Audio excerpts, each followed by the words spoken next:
Saludos, soy Andrés Aluja Batallas, analista económico. Vamos a realizar un análisis de la economía, de la política en el año 2020 y en el escenario del año 2021, todo lo que se presenta para Ecuador. Así que, sin más preámbulos, empecemos.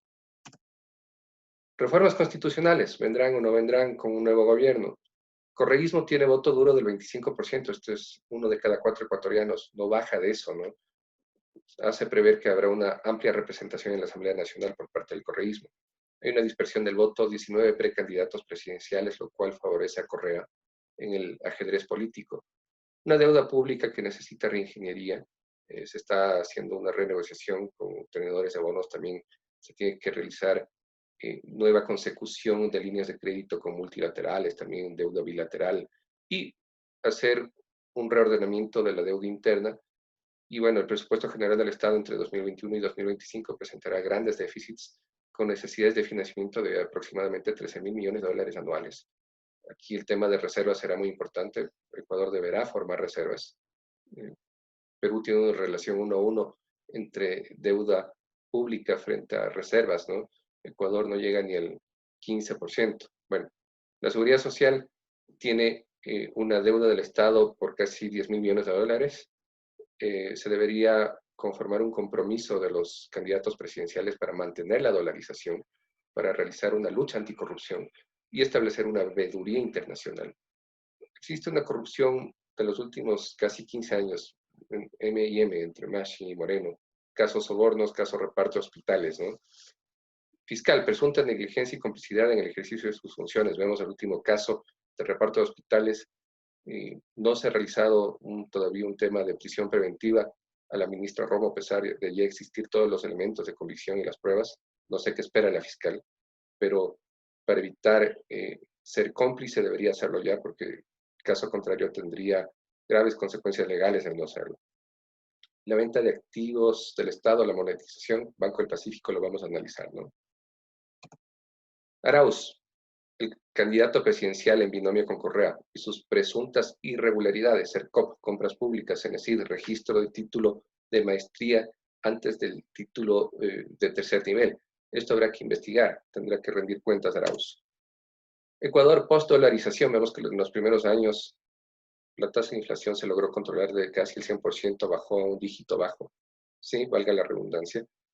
Vemos que la tasa de variación del PIB y la tasa de inflación se ha mantenido muy similar en los últimos años, entre 2000 y 2020, post-dolarización. Y la deuda pública pues bajó del 2000 hasta el 2008, 2009 y después repuntó nuevamente hasta llegar a un 60% aproximadamente. Sin embargo, ha traído estabilidad a la economía, la dolarización. Bueno, con el escenario de la pandemia que tenemos, alto decrecimiento del PIB para el año 2020, alrededor del 11% decrecerá la economía, un alto servicio de deuda como porcentaje del PIB. Ecuador tiene de las más altas tasas de servicio de deuda como porcentaje del PIB, desde el 8% en los últimos 20 años, y un alto desempleo y subempleo que bordea casi el 65%, es decir, 2 de cada 3 ecuatorianos en la población económicamente activa está entre desempleo y subempleo. ¿Cómo quedó el reparto de los hospitales? Vemos el tema del IES, donde ha abundado la corrupción. En el ojo del huracán tenemos a María Paula Romo, ya declaraciones de Daniel Mendoza y toda la estructura de muchos asambleístas con el respectivo reparto, ¿no? Fuente La Posta. Reservas mínimas de liquidez y coeficiente de liquidez doméstica. Bueno, las reservas mínimas de liquidez garantizan la liquidez en la economía y el coeficiente de liquidez doméstica, pues, garantiza la sostenibilidad de la dolarización. El porcentaje mínimo de liquidez que las entidades financieras deben mantener en el país desde el 60%, actualmente llega a un 70%, que es la línea azul. Vemos aquí que llega hasta un 70% aproximadamente en el caso de lo que es la liquidez doméstica, ¿no? Y el resto está en liquidez en el exterior, casi un 30%. Podría llegar a ser 3 de cada 4 dólares, es decir, el 75% que está en liquidez doméstica. Se puede realizar reformas en ese sentido. Valoración de Banco del Pacífico. Bueno, hay un conflicto de intereses entre el accionista, que es Corporación Financiera Nacional, ministro de Finanzas, un cogobierno. Hay mucho cuestionamiento entre los entes de regulación y control, que sus titulares han sido empleados de la banca privada. Se quería aplicar un sigilo por años y luego también se mencionó que por meses mientras dure este proceso de valoración a cargo de Bank of America, pero esto hace entrever que es sigilo o prácticas corruptorias de mercado. ¿Por qué? Porque el Bank of America lo venden como que es una valoración totalmente transparente. Sin embargo, recordemos que existen fraudes de grandes firmas, bancos, calificadoras de riesgo que causaron la crisis financiera mundial, la crisis hipotecaria subprime en el año 2008 y muchos temas de fraudes en los mercados financieros internacionales. Hay delitos económicos que se puede entrever y que se debería analizar como el agiotaje, ¿no? Que es ponerse de acuerdo para vender alguna mercancía por un precio predeterminado, pactado entre actores eh, de poder de negociación en el mercado, ¿no? La estructura oligopólica existe en el país, en el sistema financiero. Hay 5 grandes bancos privados que realmente constituyen un oligopolio. Y bueno, el patrimonio técnico constituido del Banco del Pacífico es 750 millones de dólares. Los activos 6.200 millones, los pasivos 5.400 millones.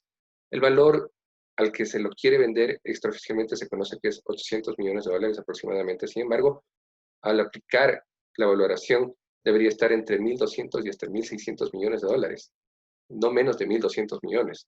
Aplicando el método de KPM, Capital Asset Pricing Model, el WACC, Weighted Average Cost of Capital, el DCF, Discounted Cash Flow, y método de perpetuidades. Existiría entre 400 millones y 800 millones de perjuicio al Estado si es que se lo vende abajo de los 1.200 millones de dólares.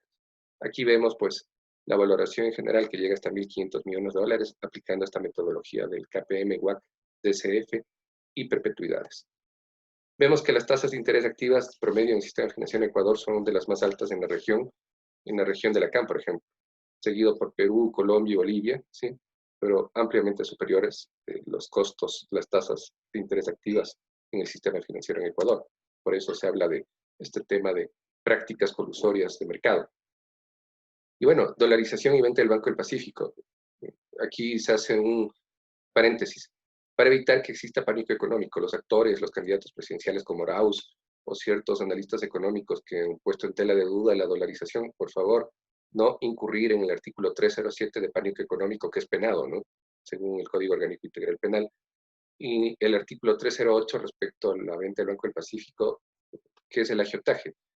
Bueno, que las personas que fraudulentamente por reunión o coalición entre los principales tenedores de una mercancía o género hagan alzar o bajar el precio de una mercadería de papeles, efectos o valores con el fin de no venderlo sino por un precio determinado. Es decir, aquí se puede entrever también prácticas colusorias, ¿no? Que esto debe ser seguido de cerca en la venta del Banco del Pacífico. Conclusiones, el problema no es el dólar, no existe crisis monetaria. La crisis es la corrupción, que se lleva el 60% de pérdidas del PIB. Hay una falta de transparencia en temas de corrupción del IES, esto del Banco del Pacífico, que no es transparente. El dólar trae estabilidad macroeconómica, un control de inflación. La oportunidad es de una integración monetaria, una dolarización regional a nivel de la CAM, por ejemplo. Ecuador puede liderar esto.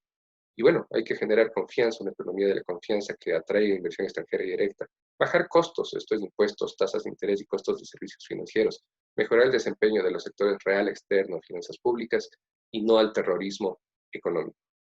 Muchas gracias y será hasta una próxima ocasión, siempre tratando de informar a la sociedad y siendo muy objetivos al momento de realizar los análisis. Hasta la próxima.